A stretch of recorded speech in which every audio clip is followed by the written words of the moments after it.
नमस्कार मित्रगण, हम डॉक्टर रोशनी झा मैथिली विथ रोशनी चैनल में अहाँ सबके स्वागत करै छी। तऽ आइ हम जे छै फेरसँ स्टेट 2025 परीक्षा के तहत 10 गो क्वेश्चन के प्रैक्टिस सेट एलहुँ हैं। तऽ अहाँ सब जे छै 4 दिन दुर्गा पूजा के छुट्टी छल छै से पेन कॉपी निकालि कऽ आ एकरा जे छै से लिपिबद्ध करे जाओ और जो नीक लगे तकरा लाइक सब्सक्राइब और शेयर कऽ दियौ, ठीक छै।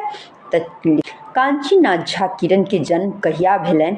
तऽ 20 दिसंबर 1906 ईस्वी का। कांचीनाथ झा किरण के जन्म कतऽ भेलनि? तऽ दरभंगा जिला के धर्मपुर ग्राम में भेलनि। किरण जी के पूरा नाम की छनि?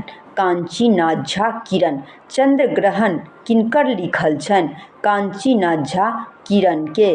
पराशर कोन विधा अछि? पराशर महाकाव्य अछि। कांचीनाथ झा के किरण के कोन पोथी पर साहित्य अकादमी पुरस्कार भेटल छलनि हैं? तऽ पराशर पर। अभिमन्यु किनकर लिखल छनि? कांचीनाथ झा किरण के। कांचीनाथ झा किरण के कहिया साहित्य अकादमी पुरस्कार भेटलनि? तऽ 1989 ईस्वी में। विजेता विद्यापति किनकर लिखल छनि? कांचीनाथ झा किरण के। कांचीनाथ झा किरण के मृत्यु कहिया भेलनि? तऽ 9 अप्रैल 1989 ईस्वी में भेलनि।